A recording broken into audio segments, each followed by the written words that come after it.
Hi friends, welcome to Kerala recipe. நாம் இன்றைக்கி ரொம்ப டேஸ்டான ரொம்ப டிஃப்ரெண்ட்டான ஒரு ரெசிபி தான் பார்க்க போகிறோம். கேரளா ஸ்டைல் சால மீன் ரோஸ்ட் பார்க்க போகிறோம். அதுக்கு முன்னாடி நீங்கள் இந்த சேனலில் ஃபஸ்ட் டைம் பார்க்கிங்கன்னா உங்களுக்கு கேரளா ரெசிபி பிடிக்கும்னா இந்த சேனலை சப்ஸ்கிரைப் பண்ணி வச்சுக்கோங்க.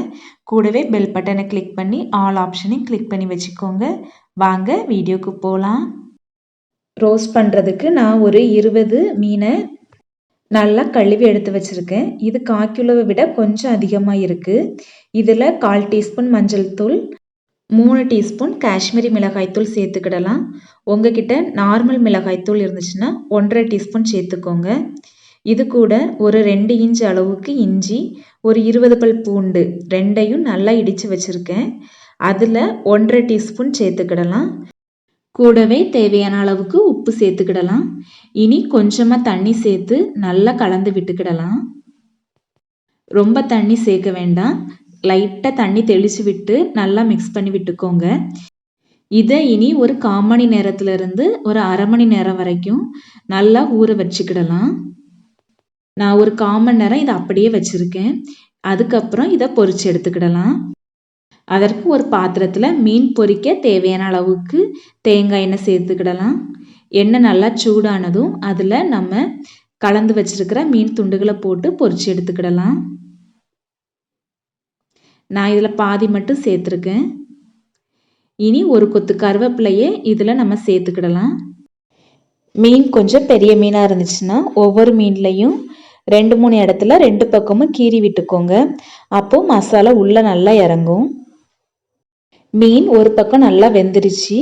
இனி மாற்றி போட்டுக்கிடலாம். மீனை நல்லா வேக விட்டுக்கோங்க, ஆனால் மொறுமொறுன்னு ஆக்கிட வேண்டாம். 2 பக்கமும் நல்லா வெந்ததும் ஒரு பாத்திரத்தில் மாற்றி வச்சிடலாம். இனி இதே மாதிரி மீதி இருக்கிற மீன்களையும் போட்டு பொரிச்சு எடுத்துக்கிடலாம். நான் இந்த சேனலில் டிஃப்ரெண்ட் ஸ்டைலில் மீன் குழம்பு பண்ணியிருக்கேன். லிங்க் டிஸ்கிரிப்ஷனில் கொடுக்குறேன், விருப்பம்னா பாருங்கள். எண்ணெய் ரொம்ப கம்மியாக இருந்துச்சு, அதனால் கொஞ்சம் எண்ணெய் சேர்த்துக்கிடுறேன். இனி அடுத்த பேட்சும் ரெடி ஆயிடுச்சு. எல்லா மீனும் பொரிச்சாச்சு. இனி ரோஸ்ட் பண்ண ஆரம்பிச்சிடலாம். அதற்கு ஒரு 3 டேபிள் ஸ்பூன் அளவுக்கு தேங்காய் எண்ணெய் சேர்த்துக்கிடலாம். அடுப்பை ஆஃப் பண்ண வேண்டாம், அதே பாத்திரத்திலே நீங்கள் பண்ணிக்கிடலாம்.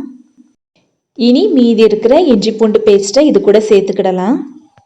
நீங்கள் இஞ்சி பூண்டு பேஸ்ட் யூஸ் பண்ணிங்கன்னா நீங்கள் பொரிக்கிறதுக்கு முன்னாடி 1.5 டீஸ்பூன் சேர்த்துக்கிடலாம். இப்போது 2 டீஸ்பூன் இஞ்சி பூண்டு பேஸ்ட்டு சேர்த்துக்கோங்க. இஞ்சி பூண்டோட பச்சை ஸ்மெல் எல்லாம் போனதும் ஒரு கத்து கருவேப்பிலை, 3 பெரிய வெங்காயம் சேர்த்து வதக்கிக்கிடலாம். வெங்காயம் நல்லா கோல்டன் ப்ரௌன் ஆகிற வரைக்கும் வதக்கிக்கிடலாம்.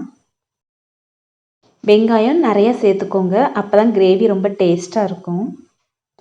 இனி வெங்காயம் வதங்கிறதுக்கு தேவையான அளவுக்கு உப்பு சேர்த்துக்கிடலாம். இந்த ரெசிபியோட கடைசியில் நம்ம சுடு தண்ணி தான் யூஸ் பண்ணுவோம். ஒரு 2 கிளாஸ் அளவுக்கு தண்ணியை நல்லா கொதிக்க விட்டு வச்சுக்கோங்க. வெங்காயம் நல்லா கோல்டன் ப்ரௌன் ஆனதும் அடுப்பை சிம்மில் வச்சுக்கோங்க. இனி 1/4 டீஸ்பூன் மஞ்சள் தூள், 1 டீஸ்பூன் காஷ்மீரி மிளகாய்த்தூள், 1/2 டீஸ்பூன் மல்லித்தூள், 1/2 teaspoon பெருஞ்சீரகத்தூள், 1/2 teaspoon garam masala, 1 teaspoon மிளகுத்தூள் சேர்த்துக்கிடலாம். இனி மசாலையோட பச்சை ஸ்மெல் போகிற வரைக்கும் நல்லா வதக்கிக்கிடலாம். ஒரு 2லேருந்து 3 நிமிஷம் நல்லா வதக்கிக்கோங்க. இனி ஒரு சின்ன தக்காளியை நல்லா வெட்டி சேர்த்துக்கிடலாம். கொஞ்சம் பெரிய தக்காளியாக இருந்துச்சுன்னா ஒரு அரை தக்காளி போதும். ரொம்ப தக்காளி சேர்க்க வேண்டாம், புளிப்பாயிரும்.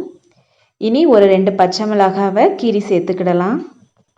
தக்காளி நல்லா வதங்கட்டும், அது வரைக்கும் நல்லா வதக்கிக்கோங்க. உங்களுக்கு கேரளா ரெசிபி பிடிக்கும்னா இந்த சேனலை சப்ஸ்கிரைப் பண்ணி வச்சுக்கோங்க. தக்காளி நல்லா வதங்கிருச்சு. இனி நம்ம கொதிக்க வச்ச தண்ணியில் ஒரு அரை கப் அளவுக்கு தண்ணி சேர்த்துக்கிடலாம். மசாலா நல்லா மூழ்கிற அளவுக்கு தண்ணி சேர்த்துக்கோங்க. நான் கூட கொஞ்சம் தண்ணி சேர்த்துக்கிடுறேன். மசாலா நல்லா மூழ்கிற அளவுக்கு தண்ணி சேர்த்துக்கோங்க. இனி டக்குன்னு கொதிச்சிரும். உப்பு காரம் எல்லாம் இந்த நேரத்தில் செக் பண்ணிக்கோங்க. மசாலா நல்லா வேகிற அளவுக்கு நல்லா கொதிக்க விட்டுக்கிடலாம். நல்லா கொதித்ததும் நாம் பொரிச்சு வச்சிருக்கிற மீன் துண்டுகளை இதில் கலந்து விட்டுக்கிடலாம். மீன் நாம் ஏற்கனவே பொரிச்சு வச்சதுனால அது எதுவுமே உடையாது. இனி இதை ஒரு மூடி வச்சு மூடி ஒரு 2லேருந்து 3 நிமிஷம் நல்லா கொதிக்க விட்டுக்கிடலாம். அடுப்பை மீடியம் ஃப்ளேமில் வச்சுக்கோங்க. அப்பப்போ செக் பண்ணி பார்த்துக்கோங்க. தண்ணியோட அளவு கம்மியாக இருக்கிறதுனால கொஞ்சம் கவனமாக இருந்துக்கோங்க. ஒரு 2 நிமிஷம் ஆனதும் மீனை நல்லா மாற்றி போட்டுக்கிடலாம். இனி அடுப்பை சிம்மில் வச்சுக்கோங்க. மசாலா எல்லாம் மீனில் நல்லா இறங்கட்டும். மாற்றி போட்டதும் ஒரு 2 நிமிஷம் நாம் மூடி வச்சிடலாம். எண்ணெய் பிரிகிற நேரம் வரைக்கும் கொதிக்க விட்டுக்கிடலாம். இனி இதை அப்படியே வச்சு ஒரு 1/2 மணி நேரம் கழித்து பரிமாறலாம். இது ரசம் தேங்காய் குழம்போட சூப்பர் காம்பினேஷனாக இருக்கும். இந்த 2 ரெசிப்பியும் நம்ம சேனலில் ஏற்கனவே அப்லோட் பண்ணியிருக்கேன். லிங்க் டிஸ்கிரிப்ஷனில் கொடுக்குறேன், பாருங்கள். எண்ணெயெல்லாம் பிரிஞ்சு மீன் ரோஸ்ட்டு சூப்பராக ரெடி ஆயிடுச்சு. இந்த ரெசிப்பியை கண்டிப்பாக உங்கள் வீட்டில் செஞ்சு பாருங்கள். எப்படி வந்துச்சுன்னு கமெண்ட் பண்ணுங்கள். வீடியோ பிடிச்சிருந்தா லைக் பண்ணுங்கள். அப்படியே கேரளா ரெசிபி சேனலுக்கு சப்ஸ்கிரைப் பண்ணி வச்சுக்கோங்க. கூடவே பெல் பட்டனை கிளிக் பண்ணி ஆல் ஆப்ஷனையும் கிளிக் பண்ணி வச்சுக்கோங்க. தேங்க்யூ.